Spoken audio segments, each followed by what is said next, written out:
छोटे पवार का बड़े पवार को धक्का। बीजेपी ज्वाइन करेंगे एनसीपी के 40 एमएलए।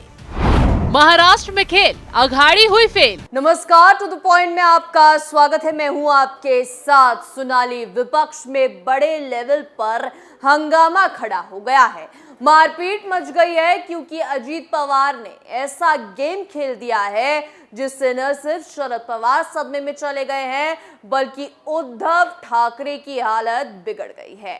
राहुल गांधी बौखला उठे हैं। कहा जा रहा है कि अब शरद पवार का हाल भी उद्धव ठाकरे जैसा होने वाला है।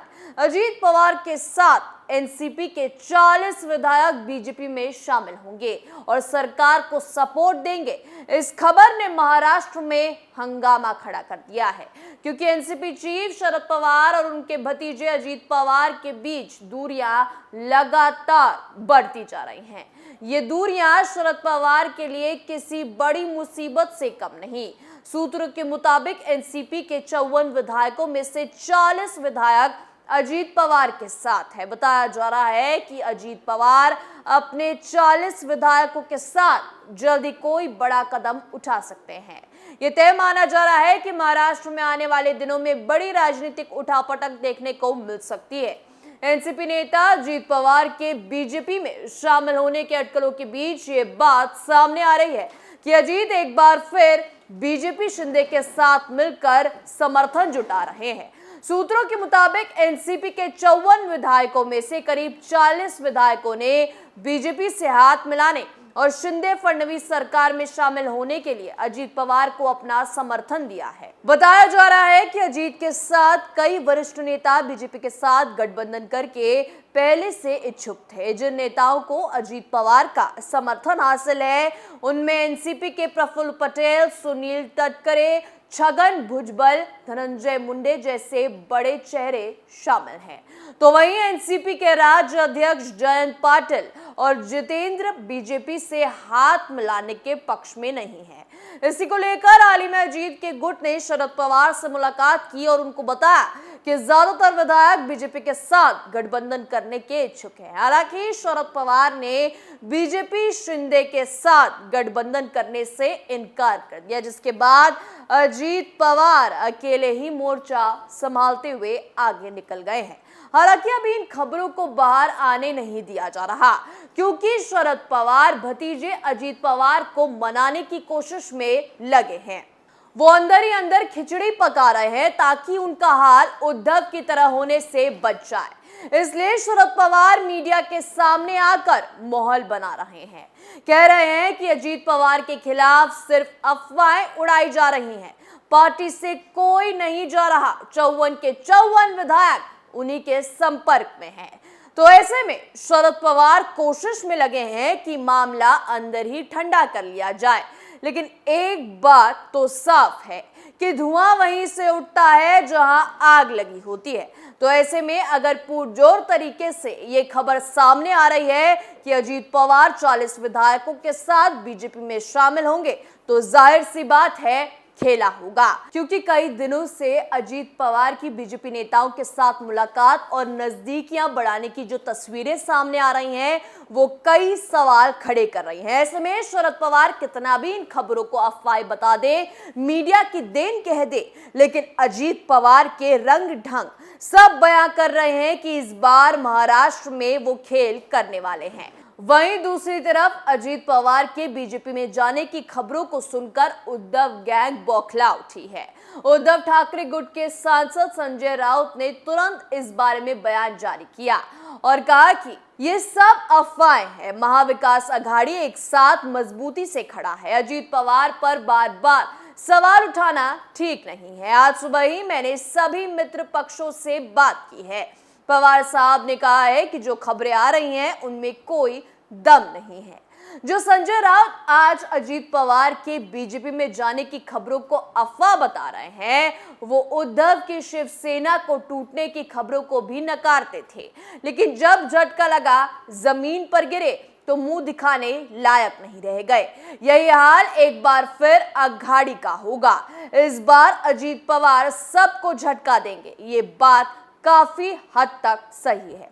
बस दिन तारीख तय होना बाकी है। वहीं विधानसभा में संख्या बल देखा जाए तो शिंदे बीजेपी गुट इसमें भारी है, लेकिन लोकसभा के लिए अगर अजीत और एनसीपी विधायक शिंदे बीजेपी के साथ आ जाते हैं तो ये एनडीए के लिए क्लीन स्वीप हो सकता है। लोकसभा सीटों के लिहाज से महाराष्ट्र यूपी के बाद दूसरा सबसे बड़ा राज्य है, जहां 48 सीटें हैं। तो ऐसे में 2024 को लोकसभा चुनाव में बीजेपी की बम्पर जीत तय हो जाएगी। और अगर अजीत पवार विधायकों के साथ बीजेपी में कदम रखते हैं तो ये कदम अजीत पवार और उनके खेमे को केंद्र एजेंसियों से राहत देने वाला होगा, क्योंकि अजीत, उनका परिवार, प्रफुल्ल पटेल, भुजबल, हसीन मुशर्रफ सभी ईडी की जांच का सामना कर रहे हैं।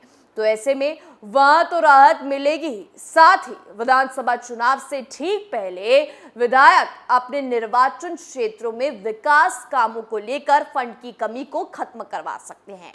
यानी अजीत के लिए बीजेपी का साथ किसी अमृत से कम नहीं होगा, लेकिन अजीत पवार की बीजेपी में जाने के लिए अड़चने भी काफी हैं। अजीत पवार ने अभी तक शिंदे की राह पर चलने की हिम्मत नहीं जुटाई। अजीत गुट के और भी कई नेता चाहते हैं कि किसी तरह शरद पवार को मना लिया जाए। शरद पवार के आशीर्वाद के बिना वो जाना नहीं चाहते हैं। अजीत पवार को डर है कि अगर शरद पवार ने समर्थन नहीं किया तो उन्हें 2019 की तरह शर्मिंदगी का सामना करना पड़ सकता है। इसलिए अजीत पवार शरद पवार को मनाने की कोशिश में जुटे हुए हैं, लेकिन शरद पवार मानने को राजी नहीं। ऐसे में अजीत पवार अभी सिर्फ मौका देख रहे हैं। अगर ज्यादा ड्रामेबाजी होगी तो हार कर अजीत पवार आगे का तगड़ा फैसला लेंगे। ये फैसला शरद पवार के लिए काल लेकर आएगा। वहीं दूसरी तरफ बीजेपी इस बार अजीत के वादे को पूरा करने के लिए आश्वस्त होना चाहती है। अजीत पवार ने विधायकों को ये पूछने के लिए फोन करना शुरू कर दिया है कि उनके मन में क्या है और क्या वो बीजेपी शिवसेना के साथ गठबंधन करने के लिए उनके साथ आने को तैयार है। इसी बीच अजीत पवार गुट की तरफ से बीजेपी के सपोर्ट में बयान आने भी शुरू हो गए हैं। अजीत पवार समर्थक और नासिक के सीनियर से एनसीपी विधायक माणिकराव को काटे ने कहा कि बीजेपी को 2024 के लोकसभा चुनावों में सत्ता हासिल करने के लिए महाराष्ट्र में एनसीपी की जरूरत है। उन्होंने राज्य में एकनाथ शिंदे समीकरण आजमाए हैं, लेकिन इसका कोई फायदा होता दिख नहीं रहा है। तमाम सर्वे रिपोर्ट और फीडबैक उनके खिलाफ जा रहे हैं। इसी के साथ साथ मवार के एक विधायक सुनील शेलके ने कहा कि शरद पवार और अजीत पवार एक पार्टी के रूप में जो भी फैसला लेंगे वो उसे स्वीकार करेंगे। हालांकि अजीत पवार के अगले कदम, अगले फैसले पर सबकी निगाहें टिकी हुई हैं। वहीं निफाड़ से विधायक दिलीप पकाका बांकर ने कहा कि उसके पास अजीत पवार का मुंबई आने का कोई संदेश नहीं है।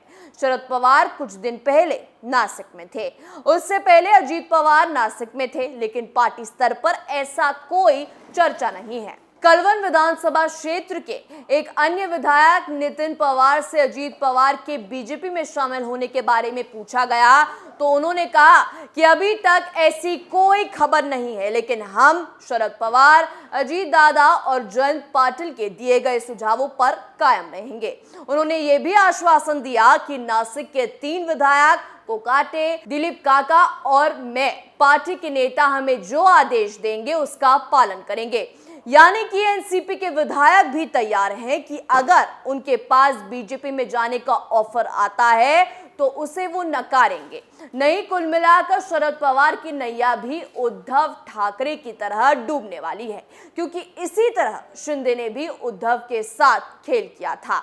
शिंदे और उनके साथ गए विधायक नहीं चाहते थे कि उद्धव कांग्रेस और एनसीपी से हाथ मिलाए, लालच में आकर सत्ता में आए, लेकिन उद्धव नहीं माने। उन्होंने अपनी मनमानी चलाई, जिसका नतीजा ये रहा कि शिंदे गुट को नाराज होकर उद्धव का ही साथ छोड़ना पड़ा और आखिर में शिवसेना का नाम निशान भी शिंदे को मिला और ज्यादा विधायक भी। उद्धव ठाकरे सिर्फ बर्बादी का तमाशा देखते रह गए। यही हाल शरद पवार का भी होने वाला है, क्योंकि कहा जा रहा है कि अजीत पवार के बीजेपी में भी 40 विधायक जा सकते हैं।